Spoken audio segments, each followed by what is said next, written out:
Mesdames et messieurs de 2018, ça va vous surprendre, mais je viens du futur. J'arrive tout droit de l'année 2078. Alors je vois des sceptiques, des gens qui se disent s'il vient du futur, pourquoi il a si peu de cheveux sur la tête? Ne vous méprenez pas. Dans le futur, nous avons clairement gagné le combat contre la calvitie.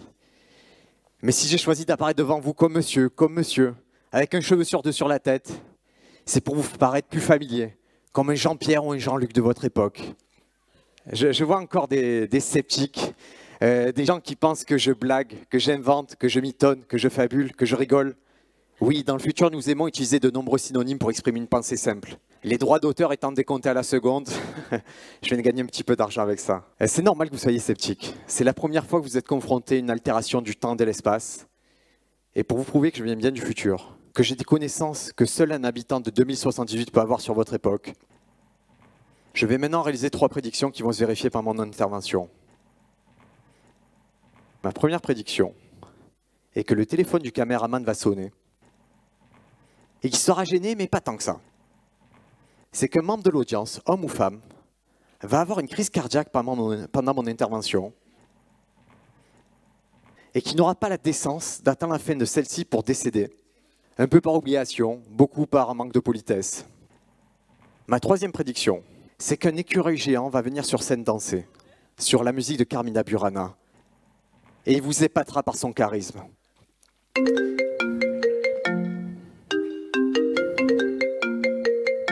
Première prédiction. Il n'est pas tant gêné ça. Hein. Mon cœur! Ah, c'est mon cœur!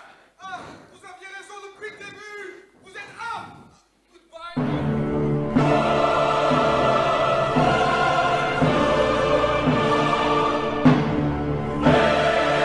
Stop. Non, clairement, à votre époque, les écureuils font 15 cm. Ce n'est qu'à partir de 2060 qu'ils vont muter et devenir des géants de 1,60 m et pouvoir danser lors de la grande rébellion des rongeurs. Ce que l'on va faire, c'est pour remettre la bonne ambiance, on va ressusciter monsieur. Voilà, on a cette technologie dans le futur, c'est assez simple.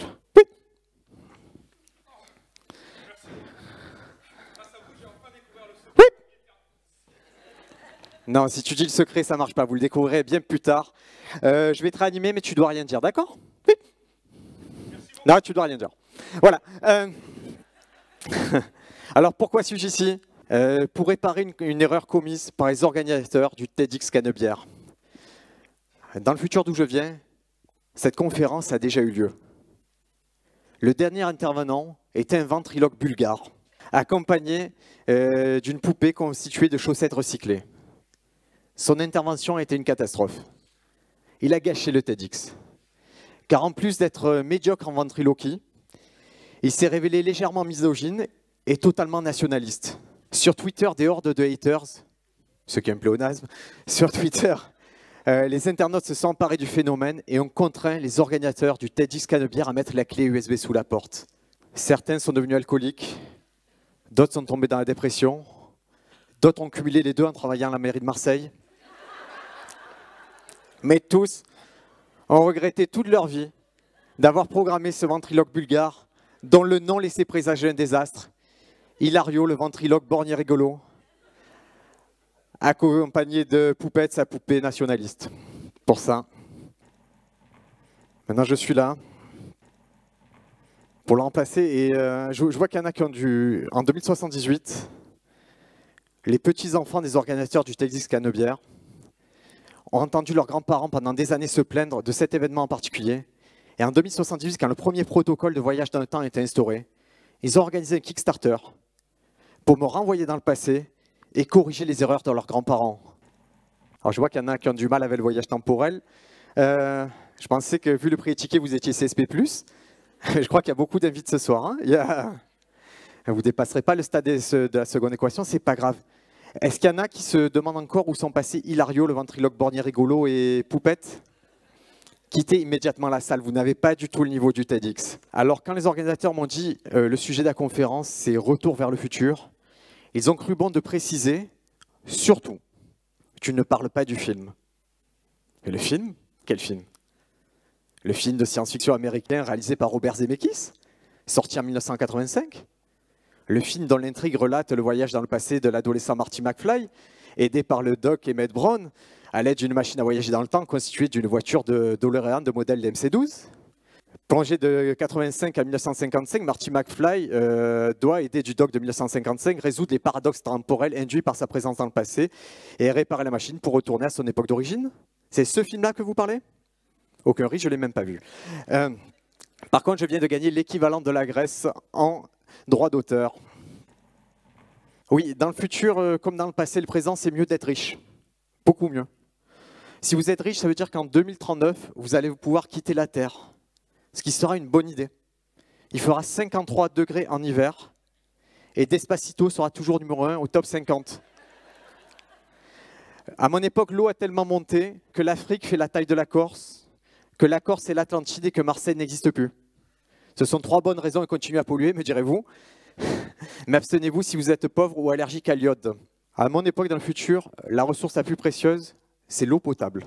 La mauvaise nouvelle, c'est qu'à votre époque, la ressource la plus précieuse, c'est aussi l'eau potable.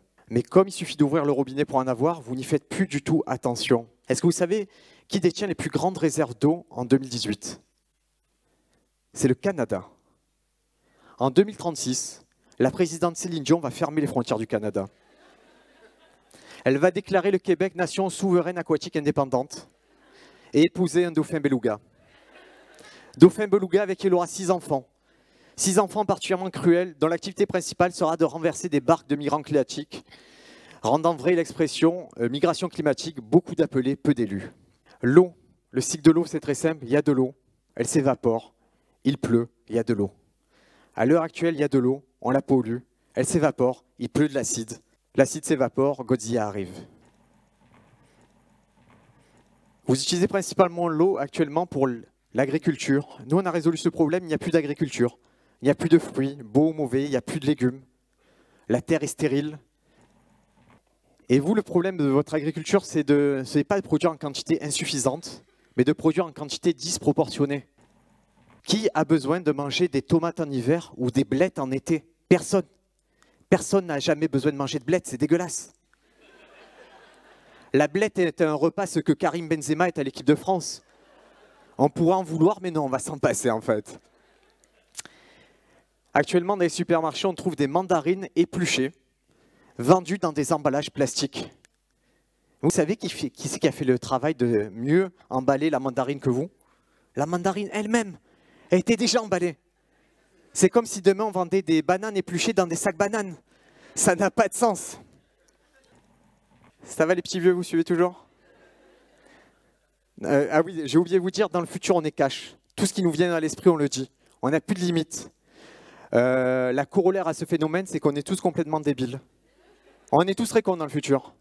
C'est bien simple, le futur du monde est le présent de Marseille.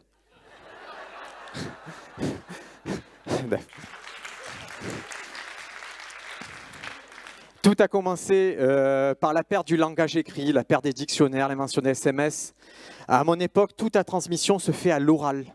Et croyez-moi, Germinal ou Les Misérables, chantés par Patrick Sébastien, ça n'a pas la même profondeur sociale. Arrêtez de tout demander à Google. Google n'est pas votre ami. Google est l'ami des actionnaires de Google. Google a inventé à votre époque une intelligence artificielle qui s'appelle AlphaGo. Le but de cette intelligence artificielle est d'apprendre à jouer au jeu de Go. Un jeu millénaire qui allie mathématiques, stratégie, intuition. Un jeu dont on pensait que jamais une machine ne pourrait rivaliser avec la subtilité de l'esprit humain. On a pris AlphaGo, on lui a fait affronter le champion du monde de Go. La machine a écrasé l'humain. Elle a humilié. Mais le pire était à venir, puisque une semaine après, la machine a continué à réfléchir, à devenir de plus en plus intelligente. Et elle a compris qu'elle avait passé toute sa vie de machine à apprendre un jeu aussi pourri que le Go. Alors elle s'est suicidée en ouvrant une pièce jointe, un PowerPoint.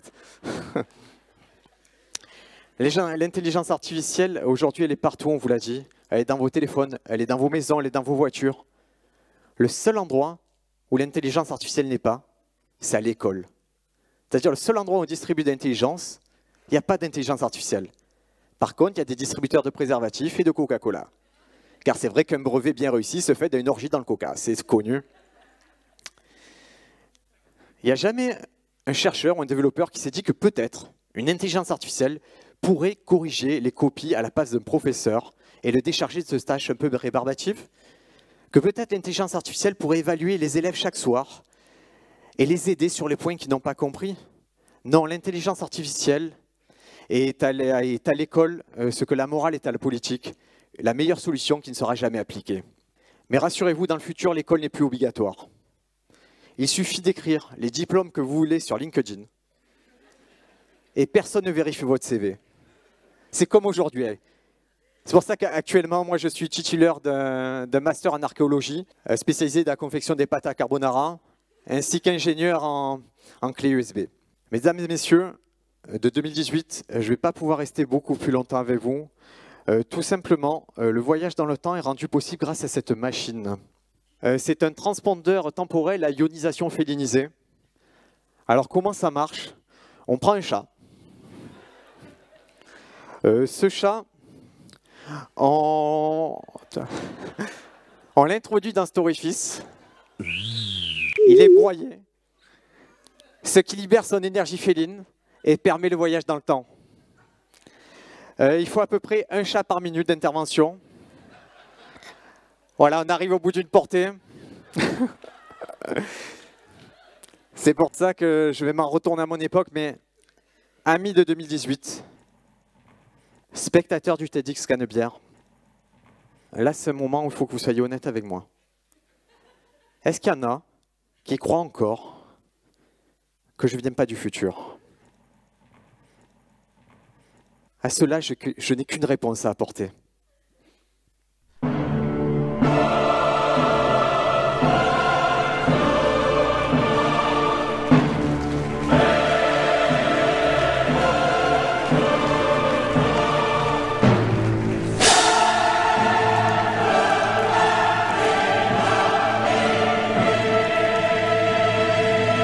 Merci beaucoup.